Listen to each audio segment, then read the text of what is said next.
近日，我陆军装甲部队的明星坦克154式新轻坦在高原地形训练时曝光了空调和制氧系统，这对战斗力的提升有多大呢？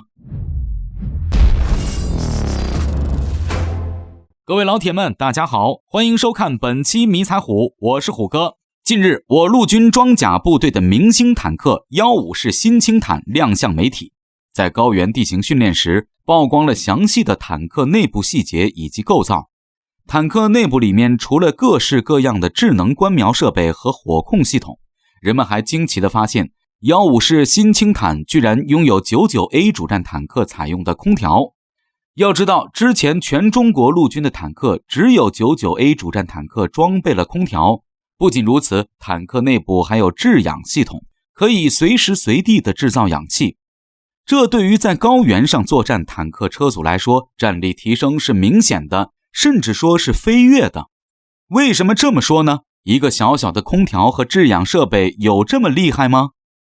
传统的坦克基本上就是一个处于密封状态的铁罐头，全身是金属材质，平时对于成员没有什么较大的影响。但是一到炎炎夏日，坦克的外部结构被太阳炙烤得非常滚烫，能烫到什么程度呢？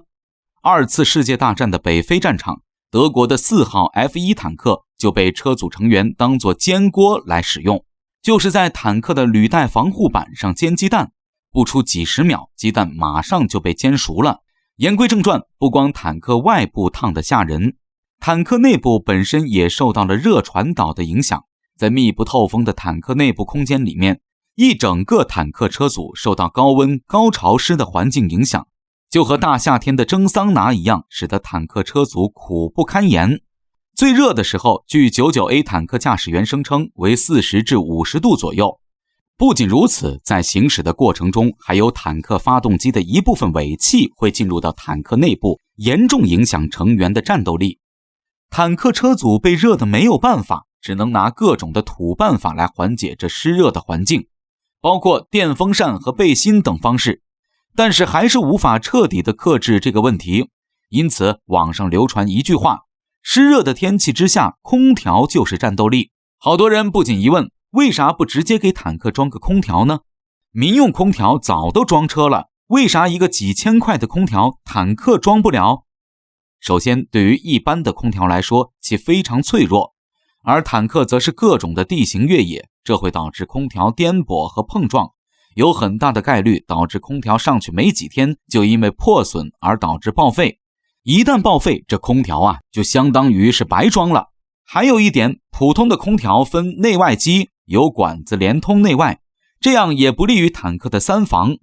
其次，则是一种更深层次的考虑，因为空调可能会占据坦克内部本来就没有多少的内部空间，想装就得想别的办法。比如说德国的豹 2A6 炮塔之所以变得比之前大许多，除了前面的楔形装甲之外，就是屁股后面装了空调，导致体积变大，而且空调的电力需要坦克自己提供，那么原来的火控系统瞄准面板的用电时间肯定会被空调分走一部分，这将缩短坦克的持续作战时间。因此，这也是我军没有全面普及空调的一个原因之一。但是随着后来技术的进步，上面提及的这些问题就不能再成为阻止坦克安装空调的绊脚石了。针对空调的脆弱，我军把空调放置在炮塔的后部储物栏上面，内部根据推测则是采用固定的吹风口设置，即坦克车组的每个人所坐的位置都有一个固定吹风口，这个吹风口则会对着车组成员吹冷气，不单单是降低了占用空间，而且还有效地降低了车内的温度，使车组成员处于一个非常舒适的环境。而154式使用的这款空调，据分析是采用了电力供电系统。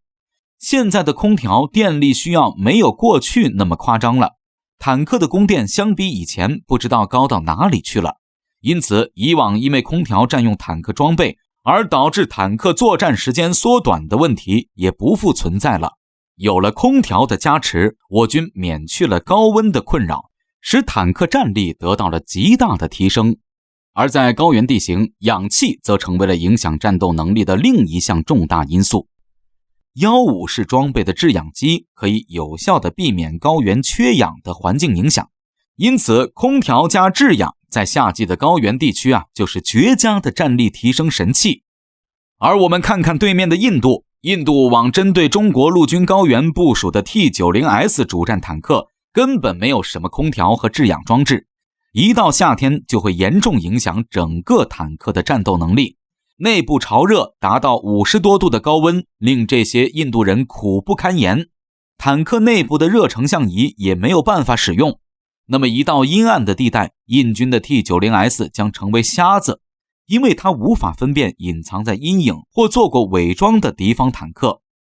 车内缺氧又导致车组成员有晕车和昏迷的风险。更加雪上加霜的是，坦克的发动机经常因为高原氧气稀薄，导致坦克发动机无法全功率运转，还动不动因为故障趴窝。因此我方的150式轻型坦克相比印方的 T90S 主战坦克就要强上不少。